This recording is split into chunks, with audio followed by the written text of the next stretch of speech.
He's not necessarily the starting driver, and there is the famous tricolor.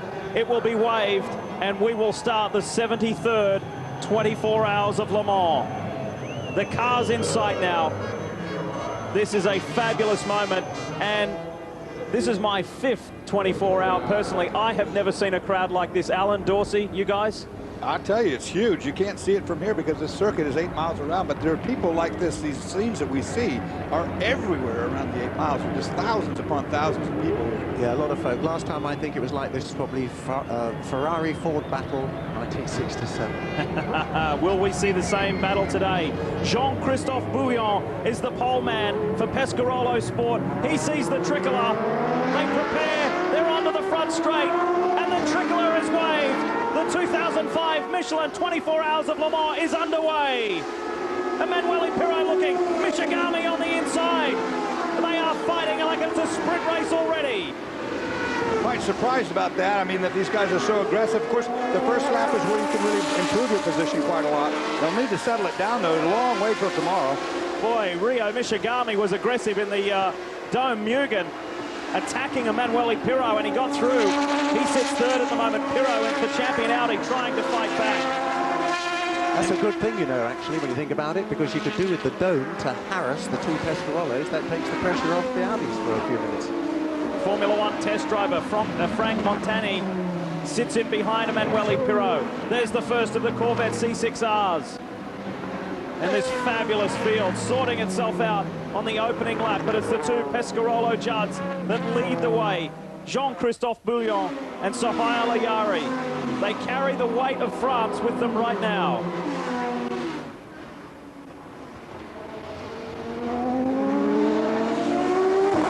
Fabulous start from those guys. Pirro settling into a rhythm.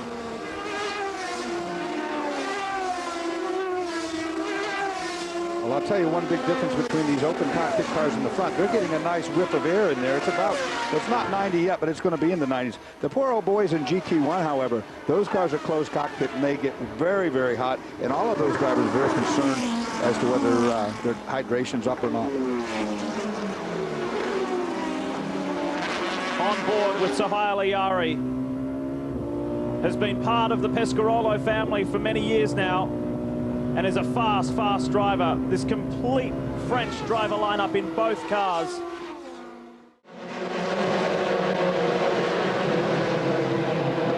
Brian, what do you have for us? Well, while we were away, that both the 16 and the 17 Pescarolos were on pit road very early on, just about lap 7 or 8, and they should be able to do 12. I checked in with the team. They said no problems, just routine. Fuel and cleaning the windscreen. The little lip in front of the driver's compartment doesn't have a real big windscreen on it, but it does deflect the air over the top of it. They said it's very routine. I think you're right, Dorsey. They just short-filled in the beginning, trying to run light so they could get away. Well, Brian, I think I can tell you something. I think those boys will lie to you. I don't think they'll tell you the truth. Look at the speed difference there.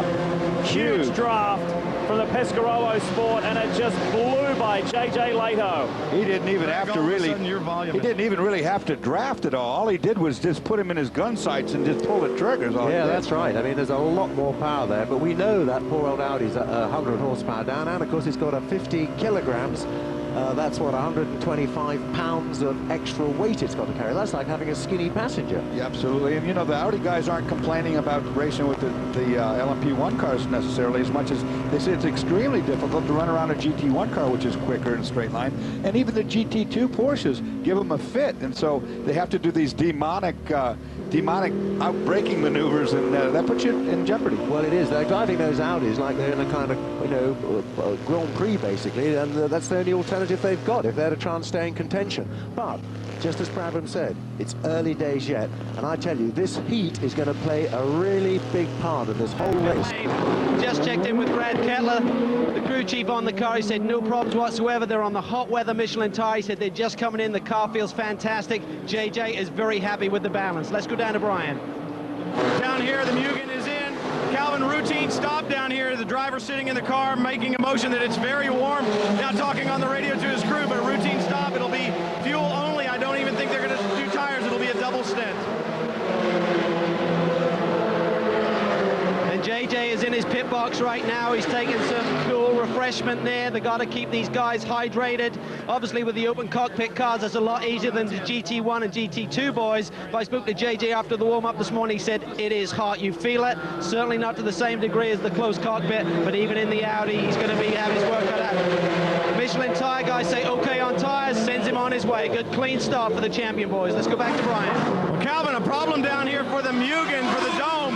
It's a problem. They're over in the right side pod working on some of the electrics over in the right-hand side of the car. The engine bonnet is off. It's going to be a long stop down here. That's what Michigami must have been motioning about. The engine must be hot. That must have been what he was motioning about to the crew. But anyway, you look at it, changing the electronics, it's going to be very painful for these guys, a long stop. Now, one of the rules is that you have to be able to restart the car under its own power. When you come in, you have to shut it off, and it has to start under its own power. Now, when these mechanics are working on it, as they are right now, they are not allowed to start the car. Only the driver can start the vehicle. Yeah, that's absolutely right. Incidentally, that J.J. Leto Audi, that is chassis 605, I found out. It's the last R8 ever built. It's a brand new car. This is its first ever race. And this is farewell to the magnificent Audi R8, of course. They will have a new program coming up over ADT champion Audis, Emanuele Pirro. So it's Pescarolo Judd 1 and 2, Audi R8 3 and 4. It's a Dallara Judd in the hands of João Barbosa, who sits 5th at the moment ahead of ADT champion Audi driver JJ Leto. But this is your race leader carving his way through the GT pack. Jean-Christophe Bouillon, fellows who we ride with now, sits 4th in class, although there's a problem, and it looks like a tyre blown, Dorse.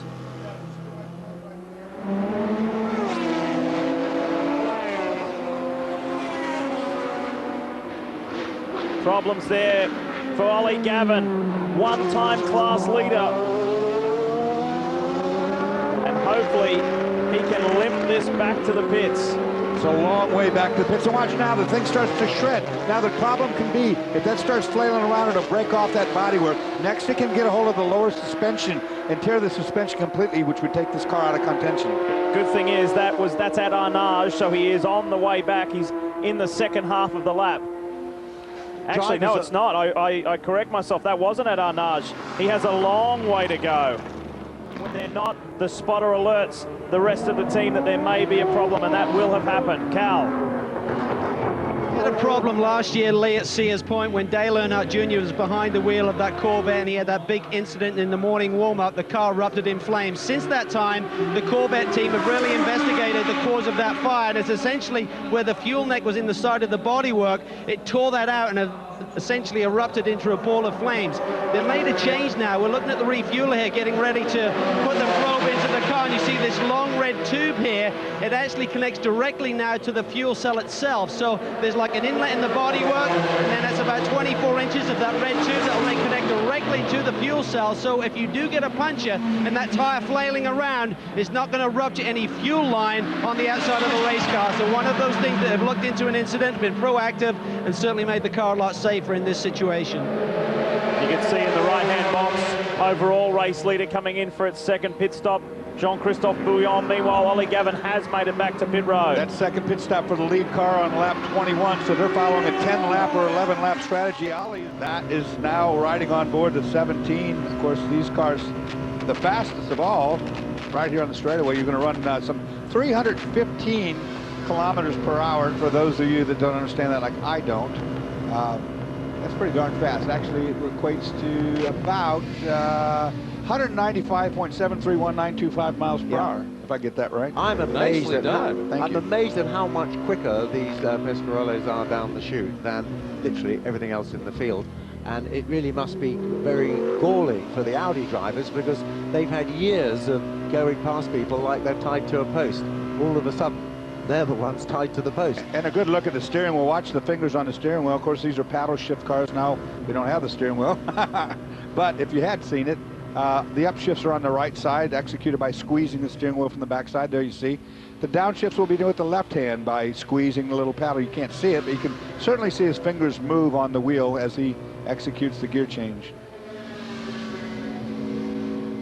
Something I wish would be banned, being an old-fashioned kind of guy.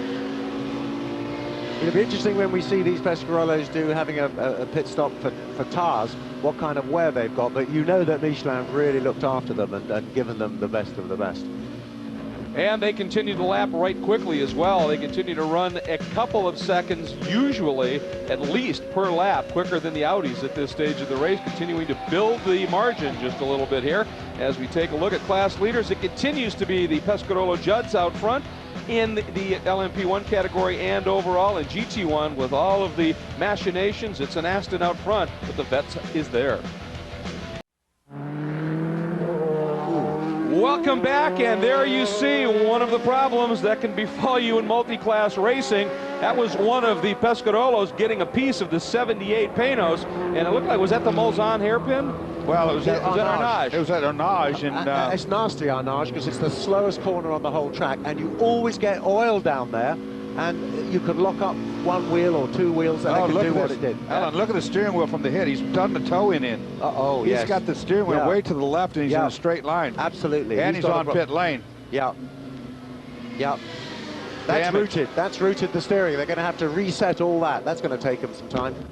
That's the number 17 of Sohail Ayari. Just a little bit too aggressive, heading into Arnage, trying to get his nose in, and obviously the Panos didn't see him. And heading in right now. Chris Neville? Greg, down here in the 17 pit, the car is in the box right now. They're putting fuel in. I'm walking around the car trying to see if there's any damage on it. Up on the left front corner, there is a little bit of damage. It's not too bad, and it looks like Ellery is suiting up, or at least was going to suit up. He's now taking his helmet off, so I don't think they're going to do a driver change right now. Also was checking in with Henri Pescarolo and wondering about the fuel economy situation. I think we were anticipating a couple more laps out of these cars in the early going. He said there isn't a fuel economy problem. They've just been very conservative early on, trying to get an exact count of what their fuel consumption was going to be, and they feel pretty confident that they can run 11 to 12 laps. So this is, I think, something that has kind of caught them off guard right now, and it looks like they're going to take the front nose off the car and try and find out if there's some damage. Yep, they're going to push it back into the garage here. So this is going to be a longer stop than we anticipated. Chris, we saw while we were driving on board that while he was in the straight line, he's got about a quarter of a turn to the left on the steering. So certainly the toe-in on that left front is going to be an issue. We'll take a look here as the replay unfolds. It's going to be down here at Arnage, Alan, and the Panos just literally doesn't see him coming up the inside. That's right. Yeah, and look, he's beefed that front left-hand wheel. You can see it's wonky. See how wonky it was as he went around the corner? So what he's done is he's punched the steering arm in, bent it probably. They're going to have to put either, well, hopefully not a whole new rack. Left rear suspension. I'm thinking it's a broken left rear possibly, because a piece of metal did definitely fly out. Yeah, and it bounced in the air. It looked like it had a collapse on the far left-hand side to me. Now that's very, very good pit work if they fix that in that time. Well done, guys. Very nice piece of work. Let's check in with Chris. Guys, back down here in the 17 pit, they've done the work on that left front corner. There were some vent suspension, and they've got it fixed. They've only been in pit lane for about 4 minutes right now, so they really haven't lost a whole lot of time. And Ellery did get behind the wheel, so they are back out into the fight. Didn't lose a whole lot of time, but obviously 4 minutes early on. Not a good thing. No, and it all comes down to if the other teams continue to run problem-free, that could be the Achilles heel for at least that team at this point in terms of the win here in front of this French crowd, as Eric Ellery heads out onto the track and brings that very, very quick Pescarolo Judd up to speed. And the number 20 has had some sort of development out there on track. That is the Pierre Bruneau Pilbeam. That is the first carbon fiber chassis that Mike Pilbeam has ever designed and built, and they're running a Nissan-derived engine in it, a 3.4-liter engine called the JPX, and the leader is in the garage. They have pushed him back behind the wall. That's not a good sign. Eric Comas behind the wall there. Have to get an update on this one. This is big breaking news. Huge news.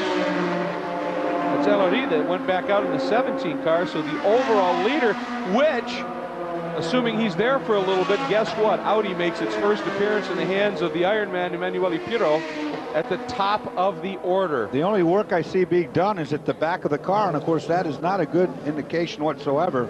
I think it's gearbox, because I just saw him, do you see his fingers come up and down like on the paddle shift? I think he may have a gear selector problem. These cars have a way of disconnecting the paddle shifter and going back to a manual shift if they need be in an emergency situation. It's much slower than the paddle shift, and it's much harder on the gearbox to shift it in that manual mode as well. All right, and well, this is very significant here, folks, as the number 16 gets wheeled out, and Andrew Marriott, as that car comes out, the number 2 Audi is coming down the front straight. Yes, indeed. Well, it's quite a scrum here at Pescarolo. See that Comas is remaining in the car. They worked on the back end. They now have put the rear deck back on the car, and they're just coming off the deck, and it will leave now. And then I'll go and try and catch up with a team member and find out what the problem was for you. All right, and this is a significant moment as we watch that number 2 Audi. It has picked up the lead, and it is the first time this car, the number 16 Pescarolo Judd, has not led today. So as we now are pushing about 2 hours and 40 minutes into this event, first lead change, and he's been in the car since the start. We were talking, Alan, you were talking about that a bit earlier. Just a Ironman effort from Pirro right now. Yeah, he's also been beautifully smooth, beautifully consistent. I mean, he's a seriously experienced man, we all know that. I mean, he first drove, I think, in this race back in the late 80s. He absolutely knows what he's doing, and it's just proving the point. Even though the Audi is underpowered, even though it weighs more than they'd like it to, and it's got a smaller fuel bag, the fact is that with consistent, cool, smooth performance from its drivers, it's taken the lead, and even if it gets overtaken, it can always get it back again. You know, I'm sure by the time this race is finished, they'll be right up the sharp end. All right, and Andrew, can you tell us what exactly the problem was with that car? Yeah, I think Alan alluded to it. It was definitely with the paddle shift. They have fixed it, and the car has gone back on the racetrack. Just talked to the engineers, and they said the paddle shift wasn't working correctly, and that's all they would say.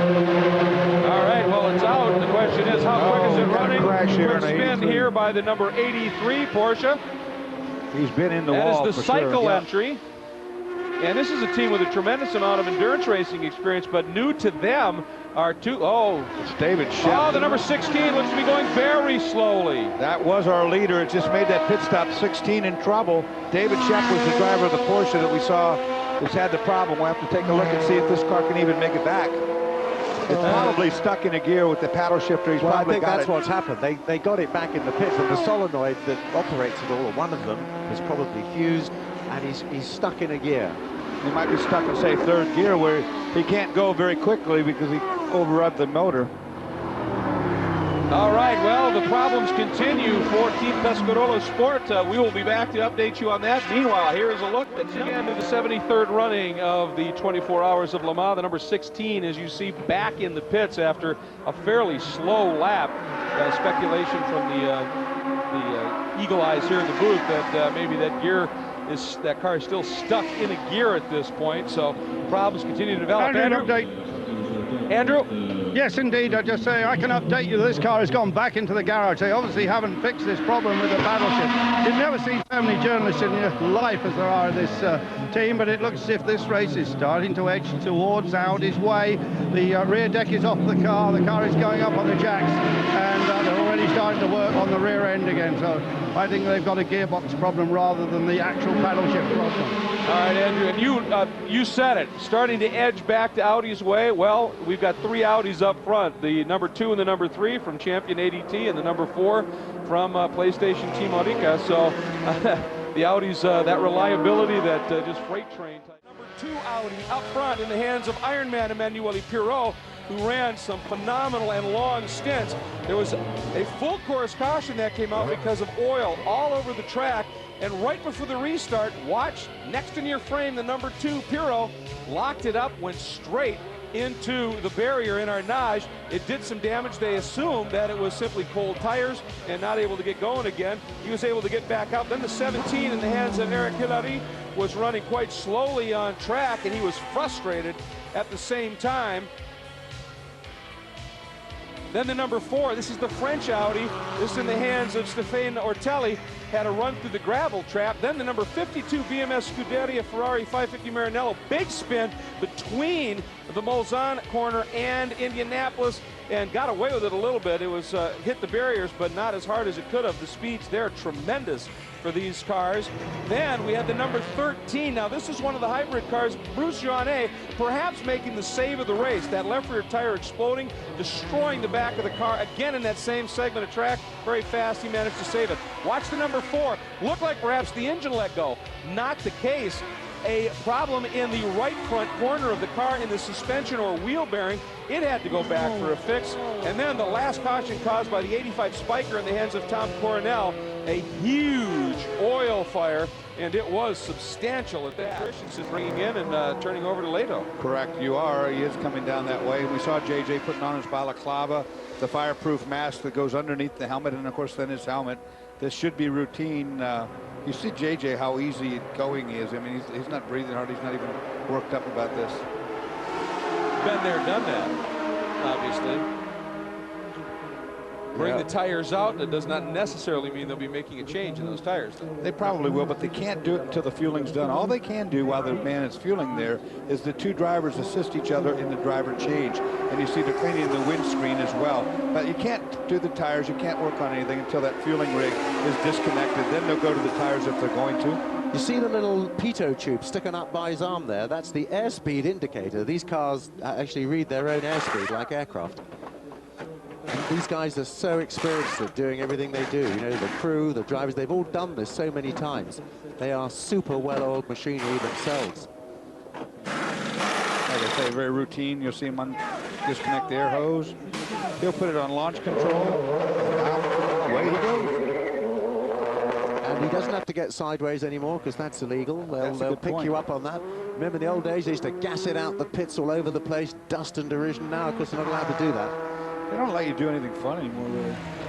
No. I mean, you get in trouble for all kinds of things.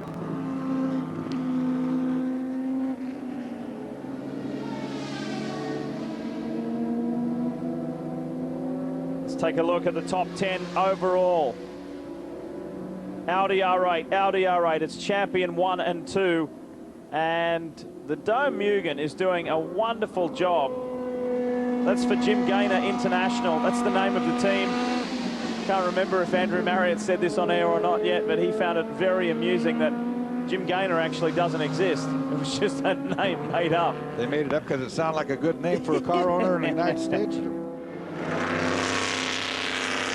I can't wait until later today. I was about to say tomorrow, but later today when the sun breaks, we work our way towards 4 o'clock in the afternoon to see if this battle still rages. Here's the third place car. Ryo Michigami has brought it in. Brian's there. Lee, like you said, Michigami behind the wheel. It looked like it was going to be a routine stop, but the engine cover is coming off. They'll put another one on, but they're also looking at something down inside, and one of the mechanics motioning, pointing down inside. They've changed engine covers already once this evening, and we could not get an answer as to why. You couldn't see any differences in the two engine covers, but now they're going to go to work on something back here. That's going to very much hurt their third place chances. You know that the Pescarolo coming up quickly from behind, and at this point in time, they're going to catch him, and there's a small electrical fire back in the engine compartment. The mechanic quick to put it out, but some sparks back here in the back. They've got it sorted out, but this is going to be a long stop for the 5 car. Calvin? Another set of tyres, so we're going to see if we can grab hold of Frankie Beeler. You know, it is true that the Pescarolo that's lying third is lapping maybe 3, even 4 seconds quicker than the two Audis, although McNish can certainly take that down to 2.5 seconds. But if you do the arithmetic on it, they'd still need a couple of hundred laps to get the 3 laps back that they're down. It's as simple as that. I mean, providing Audis just can keep going, they can keep there in the low 40s, they got it made with 10 hours to go. We all know that isn't strictly true. But it's still really Audi's race unless... A huge development, second overall, second in LMP1, that is Alan McNish, and he has gone straight off into the gravel trap, and he is dug in. You can see some of the marshals over there trying to find out exactly what to do. Here comes one of the tractors, and and they're going to try and get that car pulled out. But devastating development here for that team, that car in particular, in this team, in its pursuit. Yeah, they could have done without that for sure. He's just searching for the big old hook at the back of the car that goes onto the chassis. They'll pick the line up, and that four-wheel tractor will dig him out because he's buried in that gravel. So I guess he's had a lock-up under braking, or he's hit some oil, and he's just gone straight on. However, the front doesn't look too badly punted to me. They could just maybe tow him back. He can brew it up, and so he'll see how it feels. If it feels good, he'll just continue. If there's anything wobbly or wonky, he'll have to call in the pits and get it sorted. But actually, I think the gravel stopped him before he got into the tar barrier there. Well, yeah, I think that's exactly right. So I don't think he has damage, but obviously you can see the marshals were trying to scoop some gravel that I'm sure got shoveled up on that, and trying to get him out. The question is, why? Was it, as you said, just lockup? Was it oil? Or was it traffic that caught him out and he was taking evasive? At this point, we just don't know. We're hoping to get some sort of idea from our French coverage here. If they were able to pick that up, we certainly hope so. But nonetheless, look at McNish absolutely going ballistic inside that car, because he's telling them, no, I need to go forward, and you're pulling me further and further and further away here. And now he's at least getting onto some tarmac, Alan. Yeah, that's right. Now, if he can fire that engine up and find himself a way around, he may rally across that thing out of there. I mean, his blood is up. He'll be seriously annoyed, either with himself or with whatever caused it. Won't be his fault, I'm sure. Never is. But right. Hey, you know, we could see some mega laps from him if he gets back on the course. Well, it looks like Frank Biela would be getting into the car. Remember, he was expected to get in. He's got it going. He's okay. He's back in business. Looks to me like there's something wrong with that right front where the louvers are on top of that right front tire, and I wonder if maybe something developed and blew. You know, sometimes those rubber doesn't all the rubber build up, and then it gets thrown up and it'll blow those things right off. Or he could have chucked a bit of tread. I'm not sure. Yeah. That's unusual damage. I don't think that didn't come from his punt. He's got some sparks coming too. So he's dragging his skid plate. Well, back to the pits. But again, it did not look, as you called it, it did not look like that car got into the tires, that it was stopped short. Now, it may have dug into the gravel and done that damage. Andrew Marriott, what are you hearing? Well, I'm right in the pit here. Everybody's poised to leap onto this car. At least, well, 4 people allowed to do that. They are showing no signs of pushing it back into the garage when it comes. They don't have the equipment prepared to do that. I suspect they're going to have a quick inspection of this car. It obviously appears to have a puncture from the way it's running on the racetrack. And we'll bring you an update once the car arrives with me. It's going to be in a couple of minutes, guys. Yeah, that front right-hand wheel's really bent in. It's towed in like crazy. So I think there has actually been accident damage there. We'll see. We'll just have to see what... I'm going to try and get hold of Alan McNish. All right, Andrew, as we were watching it come in, the right front corner of that splitter, Alan, was, I mean, absolutely down on the deck, and it was angled down, very unusual angle. So maybe it was just a matter of the supports for that right side had broken when he skipped through the gravel, or as you said, nudged the tires. Yeah. And they've got to get it in the garage out of pit lane to effect that repair. Well, you can't put a new snout onto it if the pickups are all deranged. You've got to just change the whole darn thing. See, that's often what happens, of course. Mind you, we have seen these Audis punt the barriers and goodness knows what, bounce back into the road and get on with it. But that was kind of a bad luck arrangement, I think. But we'll see what the answers are. Now, depending upon the length of this stop, keep in mind he spent an awful long time in that gravel trap, and you were just seeing lots of shots of the number 16 Pescarolo Judd in the hands of Jean-Christophe Bouillon right now, who is lapping at a 3-minute 36-second pace, and so they are screaming into that gap and maybe looking at second spot. Continues to lead the 73rd annual running of the 24-hour race at Le Mans. He's lapping in around about the early 40s, 42, 43. That's still though some 5 seconds or so slower than Jean-Christophe Bouillon in the chasing Pescarolo. Now this has become, in the last hour or so, the real battle at the front of the field, and the reason for that is that Alan McNish's car that was second, Alan unfortunately suffered a tyre delamination just over an hour ago, and that car went off. It cost him 3 laps, and in fact more than 3 laps. It's cost him about 4 laps and dropped him down into 3rd place. Frank Bieler, back in that car, has been unable to replicate McNish's pace from in the middle of the night. Having said that, that could be because the temperatures are rising here at Le Mans. It's been an absolutely scorching weekend, both on and off the track, and at just after 8 o'clock in the morning here in France, it's already almost 31 degrees. What to us looked like a very slammed road car, but to them looked like a double-decker bus. Oh, hang on a second. A reversing Pescarolo. That is Sebastian Loeb, and he has had a bit of an incident coming into the braking area at Indianapolis. Is that? No, it's coming into First chicane. First chicane. Is that oddly enough the PlayStation no, chicane? He's gone off into the oh no, that looks road. like post 91. I think you were right the first time. You were right the first time. It was Indianapolis. He's hit the escape road at Indianapolis there.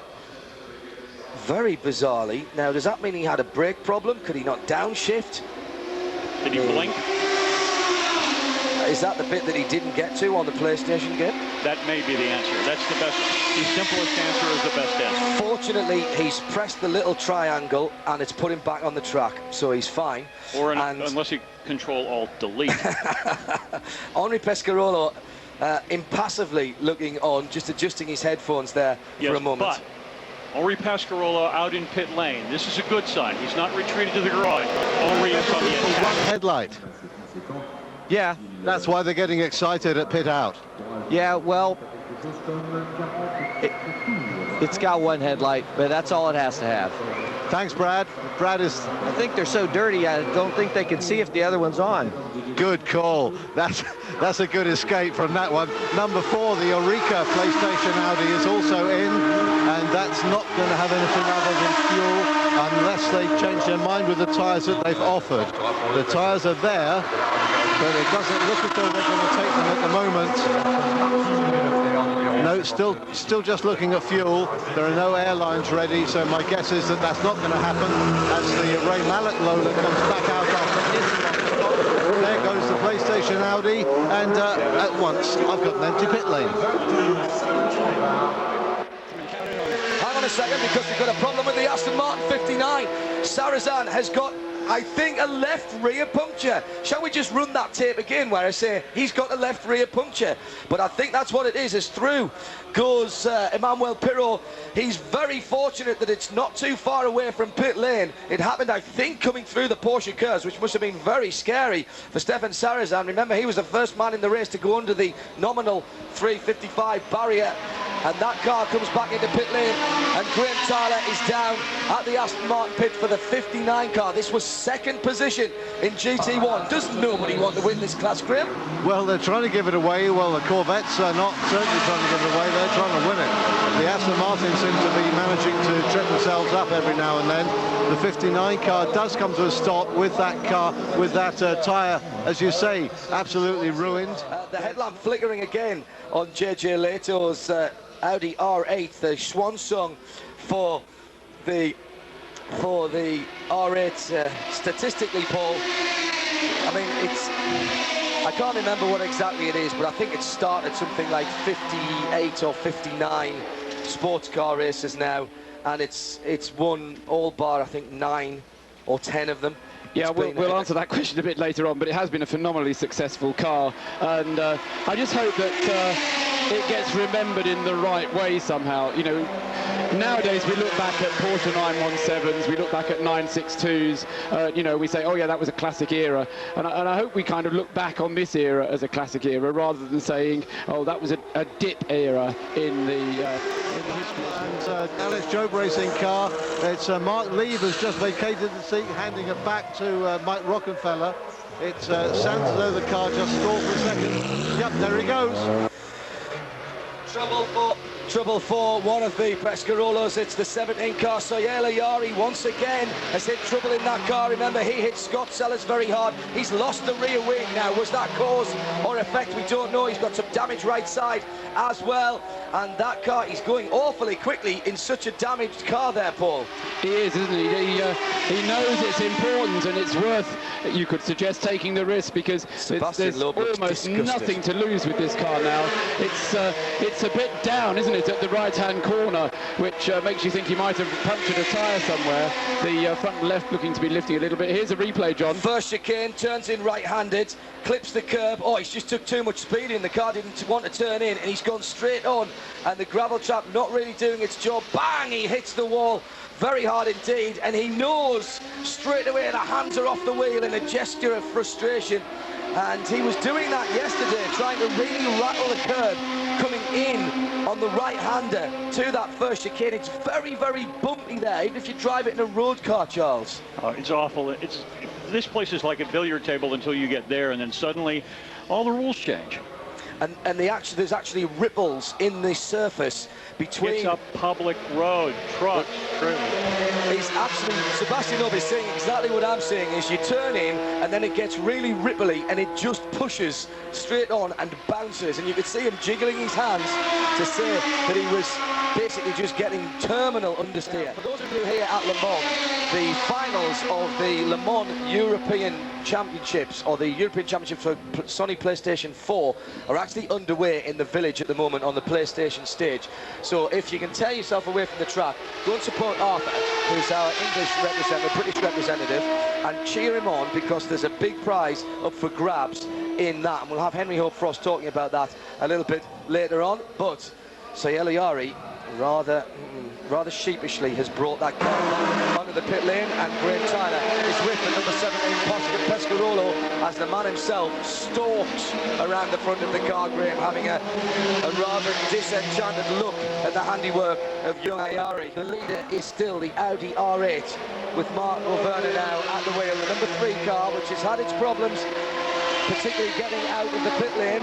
Zealous marshalling, being worried about that right-hand headlamp pod. You can see now there is a light illuminated on it, and so long as that stays like that, that the 71 car will have to do, that should put them nose to tail with the 90 car on the last lap if they continue to run the pace that they're running right now. If Leo gets in the car and the pace falls a little bit, it could hand the victory to the 90 car. So a lot of strategy, a lot of thinking going on down here with Alex Job, trying to decide what they're going to do. We'll have to wait. It'll all come down to just one more pit stop. Andrew?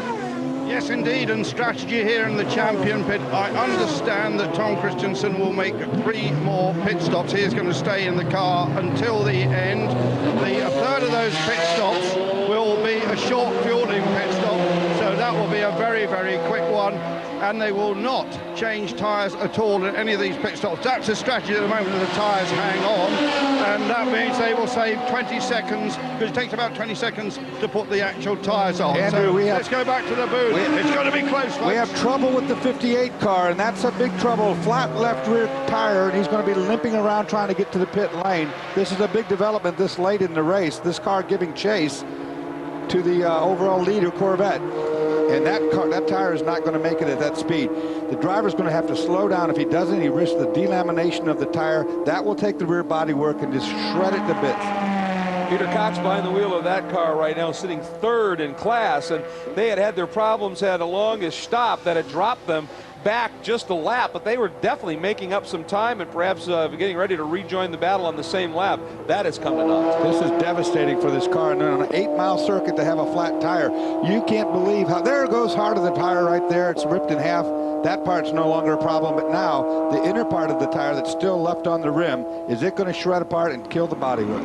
Right now, that was over the Mulsanne hump, so there's a long, long way to go. That's the Mulsanne corner, so a long time for him yet to be able to get that car around, and of course losing precious time at every tick here as he comes through the emotional finish for them too. Well, here into the pits comes our second-place car of Jean-Christophe Bouillon, and that car, we've been alluding to it, going to be the driver change here. They have been running some unbelievably fast laps, usually somewhere either side of 5 seconds a lap faster than the number 3 Audi. And keep in mind, this car also gets to carry an extra 10 liters of fuel compared to the Audi, but it has been making really a little bit shorter stints between fueling, and it's a little bit confounding. Obviously, that 5-liter Judd, when it's at full sun, a thirsty little lump. Yeah, I think probably that's the case. And I don't know whether the engine management system that goes with it is... Oh! Uh-oh. Huge development. The car going into the garage, the Pescarolo Sport entry that was in pursuit. As we were watching just a moment ago, you saw the number 3 go by in the hands of Christensen, putting that car a lap down. This is it. This could be the defining moment in the overall battle of this race. The Pescarolo Sport Judd is in the garage. Yeah, somebody spotted something and they said, uh-oh, we better attend to that. A lot of activity and looking going on in that right front corner. Yeah, it was pretty instant, wasn't it? Look at that wheel wobbling around. It was pretty instant too, whatever it was. Well, that was wobbling around because you had the wheel nut off. Okay, that's... Well, they looked, they are cleaning out the radiator ducting with those brushes. They've been getting a lot in there. We earlier saw them take off whole chunks of screen and the like that was down in there, trying to get that car to breathe just a little bit better. But this looks a bit more severe than that. But the driver's still sitting in it, which is meant to be a good sign. At least he hasn't climbed out as a no-hoper. So they'll be fixing it, and it'll be back out there. They'll probably then just try to keep ahead of the number 3 car, the number 2 car, which is third, with Frank Bieler in it, the Audi, and just maybe go for second. Because they're just running out of time now to continually hunt down Christensen in his Audi. Well, the engine cover went up, but it was up very briefly. It is back down once again. Chris Neville, you've arrived on scene. Anything you can tell us? Yeah, Greg, it is exactly what we were talking about earlier, just this motor overheating. Some representatives from Judd are down here just trying to clean everything out and get this car back out there, and they're going to drop, they're pulling it back out right now, so they just wanted to get it into the garage, really try and clean all the ducting out, clean the radiators out, and try and get them back in the fight. Well, 95 degrees Fahrenheit and lapping at absolutely 110% in this car in its pursuit is going to take its toll in these conditions on the mechanicals, and quickly get that started up, and that car is back out. It has lost hugely valuable time, Alan, but at least it is running. Well, you see, we were talking about, Alan Manish was talking about pickup on his tire. You can pick up everybody else's rubber and stones and grit and nonsense on your tires, causing you a lot of problems, out of balance tires, and ultimately maybe bodywork failure when it flies off. But if all that rubbery stuff and grit gets back into the radiator area, well, it can clog that up. You can end up with a radiator that's maybe only working at 2/3 efficiency. And today, in these temperatures, well, they need all the air through those radiators they can get. Let's face it, he is really the great leading light behind the Audi victory we've got today. Well, my clock has run out. Yep, that's it. He just did it. When you talk of Le Mans legends, there are so many great names, but Jackie Ickx was the benchmark. And who'd have ever thought that has now been eclipsed? His record has been eclipsed. It's that man there, the smiling, friendly Great Dane. Tom Christensen is on his way to creating history. And you know Jackie Ickx would be the first guy to give him a hug, because that's the kind of guy he is too. Well, you remember the soundbite we played earlier in our broadcast that this time last year, Tom said Jackie Ickx came to him and said, "You can do it. I want you to do it. I believe you can do it." And that was just to equal his record. And look at the champion boys, Marco Werner, JJ Lado. For JJ, it's 10 years since his first win, his only Le Mans win. And look, there's only 2 corners left to go. And Tom Christensen, imagine what it's like inside that helmet. He has done it. The checkered flag flies. Tom Christensen is the greatest ever driver at Le Mans. Wow. 7 victories for Christensen. Wow. And champion Audi become the first American team to win since 1967. Congratulations, Dave Mirage. Congratulations, Tom Christensen. Now, pandemonium will break out, no question about that. What a race.